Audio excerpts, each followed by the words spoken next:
যারা voice mariner সাথে আছেন সবাইকে স্বাগত জানাচ্ছি। ভয়েস মেরিনার নিয়মিত আয়োজন স্থানীয় দৈনিক নিয়ে সংবাদ পর্যালোচনা। আজকে আমাদের মাঝে আছেন কক্সবাজারের জাতীয় পত্রিকা প্রথম আলো নিজস্ব প্রতিবেদক জনাব আব্দুল কুদ্দুস রানা, এবং আমাদের মাঝে আরো আছেন দিদারুল আলম রাশেদ, উনি স্বেচ্ছাসেবী সংগঠন এবং এনজিও ব্যক্তিত্ব নোংরের নির্বাহী পরিচালক। আপনাদেরকে সবাইকে স্বাগত জানাচ্ছি ভয়েস মিডিয়ার স্টুডিও। আজকে আমাদের মাঝে আমরা যে কয়েকটি পত্রিকায় পেয়েছি তার মধ্যে আমাদের হাতে আছে 15টি। এই 15টি নিয়ে আমরা আজকে সংবাদ পর্যালোচনায় যাব। এর আগে দেখিনি আজকের কক্সবাজার 5 জানুয়ারি ভোর প্রথম লিড করেছেন তফসিল হলে খালেদা জিয়া কর্মসূচি দেবেন। আজকের দেশ বিদেশ 10ম জাতীয় সংসদ নির্বাচন, জেলায় নির্বাচনী প্রস্তুতি শুরু। 21 হেক্টর বনভূমি অরক্ষিত ও সংরক্ষিত বনাঞ্চলে জীববৈচিত্র্য বিলুপ্তির ধার প্রান্তে। দৈনিক কক্সবাজার জেলায় রূপামনের বাম্পার ফলন। আমি প্রথমে যাচ্ছি আমাদের বিশিষ্ট সাংবাদিক জনাব আব্দুল কুদ্দুস রানা। আমরা 3টা স্থানীয় পত্রিকা নিয়ে হেডলাইন এবং সাব হেডলাইনটা দেখলাম। এর মধ্যে আমার মনে হয় জেলা নির্বাচনী প্রস্তুতি, 10ম জাতীয় সংসদ নির্বাচন, এখানে একটা ডাটা দেওয়া হয়েছে। 12,03,608 জন হচ্ছে ভোটার।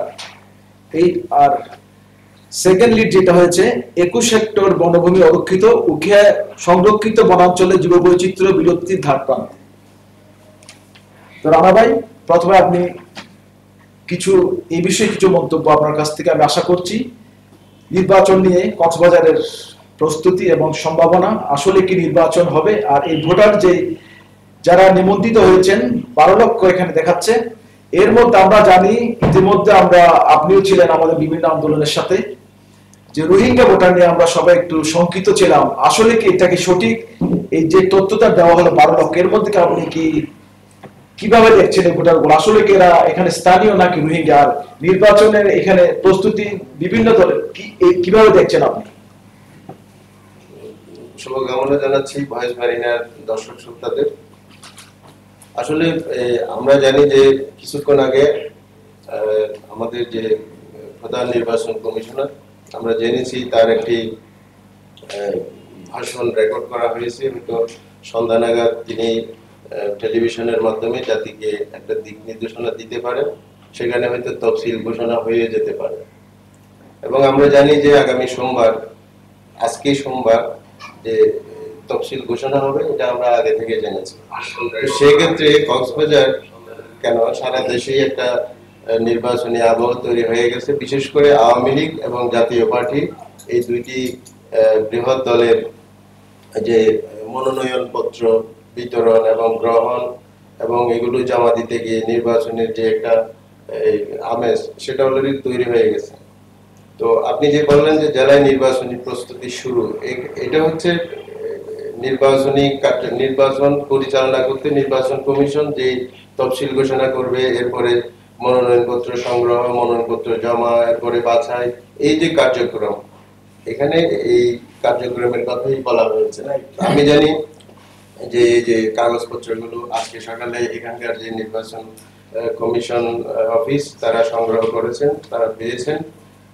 এর মধ্যে তারা এই প্রস্তুতি নিয়ে ফেলেছেন যে এখানে হালনাগাদ ভোটার, আপনি যে বললেন 12,03,608 জন মোট ভোটার। এর মধ্যে আমরা নতুন ভোটার পেয়েছি 1,07,000-এর মতো। তো এগুলো আমরা গত বছরের সম্ভবত আমরা ডিসেম্বরের দিকে মনে হয় পেকুয়া দিয়ে আমরা শুরু করেছিলাম কক্সবাজারে এই নতুন ভোটার তালিকা হালনাগাদ। যে ভোটারগুলো নিবন্ধিত হলো, এর মধ্যে কিন্তু অনেক বিতর্ক আমরা দেখেছি বিভিন্ন সঠিকভাবে কিন্তু হচ্ছে না, আবারও নাকি রোহিঙ্গারা ঢুকে যাচ্ছে। আগের বারে আমরা যখন তত্ত্বাবধায়ক সরকারের আমলে